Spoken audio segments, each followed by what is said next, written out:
Ito yung aking safe space, yes. Meron siyang tubo.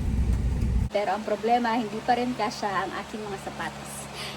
Na para bang octopus siya. Pasok mo ng primera. Preparing sa mga ipapag-giveaway natin sa TikTok. Isang punong-punong box. And pupunuin ko muna to. And dalawa yung giveaway natin. Na naka-line up. Line up.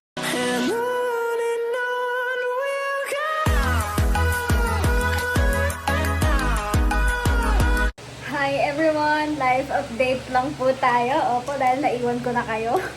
Actually, nakapag-paint na ako ng room and also nakapag-vinyl tiles na rin ako. Hindi ko na lang na-vlog pero meron ako mga clips dyan.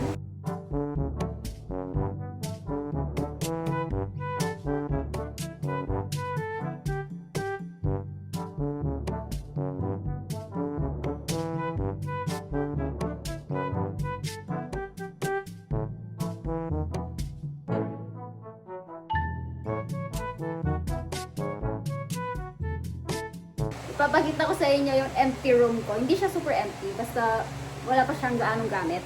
Kasi dapat ilalagay ko pa lang ngayon. Ngayon ko lang ipapakita yung room ko sa tagal ko nag-vlog, pero ayan siya. Ito yung aking safe space, yes. Ayan, o, di ba?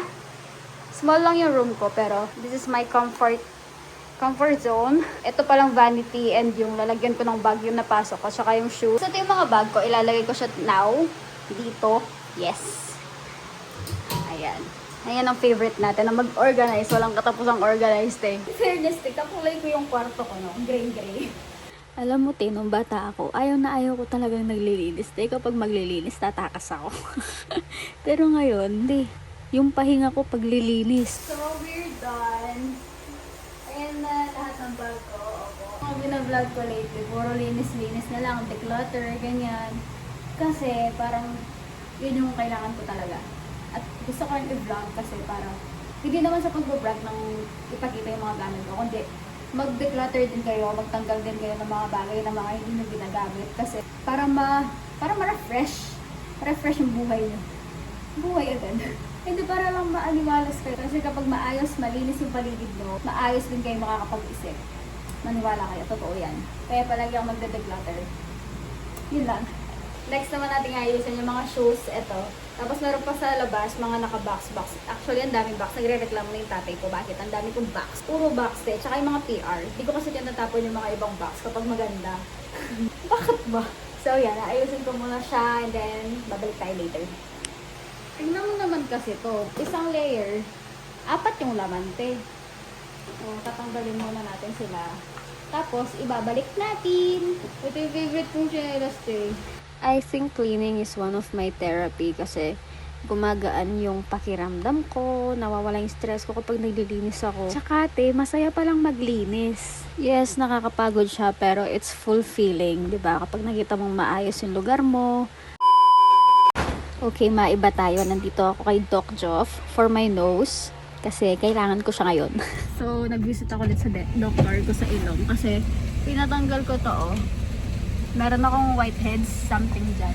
After 1 year ako bumalik dito. Meron siyang tubo. Ano sabi? Ha? Ano sabi? Tinanggal. Whiteheads lang siya tinanggal. Nahirapan nga siya magtanggal. Yan! Perfect. Ngayon So, bahay lala. nag-grocery lang kami saglit dito sa Genra. Tapos kumain lang kami ng coffee. Ante, uwi na kami. Ayusin ko ulit yung kwarto ko. Back to reality. Magbubukas tayo ng mga parcels. Ano ba to? Ito kasi ako ng hair clam kasi wala na yung hair clam ko. Lagi ako nababalian. Hindi pala siya hair clam. Ano pala to, te? Basurahan. Para sa car. Yes! Ano tayo sariling kotse, te? Parang sa mga tissue kasi palagi ako nasa sipon. And next is ito naman yung sa ano, yung gano'n, sa taas, sa visor. Ito yung card eklabu holder.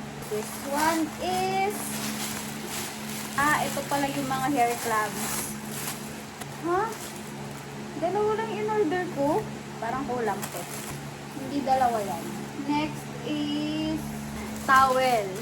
Gagawin namin siyang basahan. Yun lang, ha.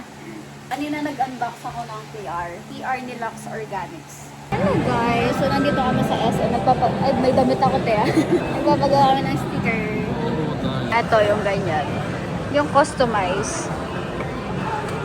Tapos later mag-a-assure kami ni Monay. So makikita kami later, mga 1 p.m.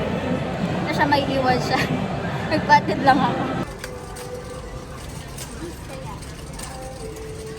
We are here. So ang view na naman natin ay Araya. Ayan te. Ito yung favorite kong view dito, yung Arayat view. Hi guys! So mag-swimming po tayo. Ayan, fit check. Fit check? Leo ka niyang goal? Plan. Ayan, dito na kami sa wave pool.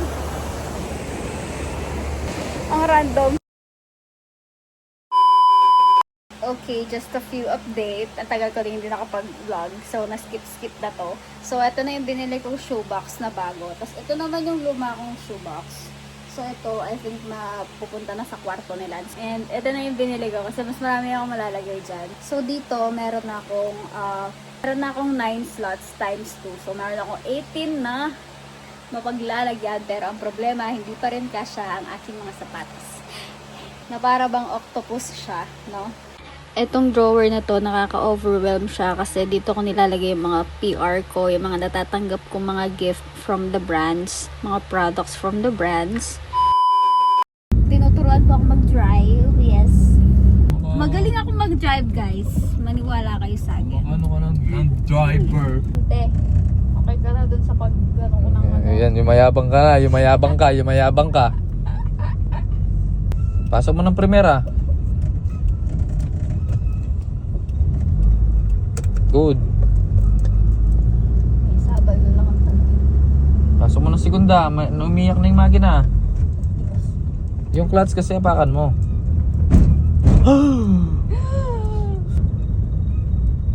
Hazard, double hazard. Psh ka pa. While nag-edit ako nitong vlog na to and kulang pa siya ng clips, parang ang daming nangyari dito sa vlog na to. Kaya naman bumalik tayo talaga sa pinaka title talaga nitong vlog na to, ang paglilinis. Since hindi pa ako tapos kasi nga tada! Meron pong kalat doon at magulo na naman ang damitan ko. Kaya naman maglilinis na naman tayo. Kasi hindi ko lang kung saan ko lalagay itong mga malitang to. Kasi wala ako space. And then yung bag ko, parang dumadagdag ata sila. Parang nanganganak yata sila. Kaya babawasan natin siya. Magde-declutter tayo sa abot ng makakaya ko. Alam mo, gusto kong gawin yung capsule wardrobe. Wardrobe capsule. Basta yung gano'n. Yung mga kailangan mo lang, yung mga basics. Gusto ko meron akong gano'n. Na gano'n na lang yung damit ko. Kasi nakaka-overwhelm yung kapag ang dami mong nakikitang damit. Tapos wala kang masuot.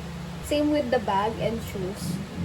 Nakaka-overwhelmed eh. Isa lang naman yung ginagamit kong bag sa araw-araw. Dito kasi nilalagay yung mga daily kong sinusuot, ginagamit. Kaya magulo siya. Tanggap ko ng magulo talaga to palagi kahit anong ayos ko. No? Nabili ko lang ito sa Shopee or TikTok shop yata. Ililink ko na lang dyan kung gusto niyo. Pati ito. Ayan. Itong shoebox ko. Tapos kung gusto mong bumili ng mga pre-love ko, meron naman akong Instagram shop dyan. Ilalagay ko dito, pre-love biker siya. Ayan, dyan ako laging nagpo-post ng mga gamit, ng mga damit na once ko lang nasuot o kaya never ko pa nasuot kasi hindi ko kasya, hindi siya fit sa akin, gano'n. So, sayang yung mga yun kasi halos brand new pa yun. Hindi ko pa nasusuot talaga. Hindi ako nagbebenta ng super used na. Yung parang mga 10 beses ko nang sinuot, hindi ko na binibenta yun, te. Tapos na ako magbawas ng bag. So, meron ako nabawas ditong 2 may tag, tapos 2 bago pa, pero hindi ko na yung gusto. So, nakapack na sila. Pabibigay ko na lang yun. Yung favorite kong bag no, nung wala pa akong gaanong bag. So, yan. Sumusuko na siya, te. Alam ko, package pa to kay mama ko. So, yan, bakbak na siya, te, oh. Ang dami pa niyang compartment sa loob. Marami ka talagang maipag chuk. Girl, kung gusto mo sumali ng mga giveaway, TikTok, yung mga giveaways ko, yun. Nagpapag-giveaway ako doon usually kapag merong special sa aking months. For example, ngayon gusto ko magpag-giveaway kasi mag-New Year. Pero kung gusto mo maging updated, so check mo lang yung TikTok ko, follow mo na rin ako dyan. Kasi dyan ako nagpapag-giveaway. Hindi ako nagpapag-giveaway dito sa YouTube eh. Para isang video lang. Tapos na, diba? So yeah, if you're interested to join, just follow me on TikTok. Preparing sa mga ipapag-giveaway natin sa TikTok. Isang punong-punong box. And pupunuin ko muna to and dalawa yung giveaway natin na naka-line up. Line up.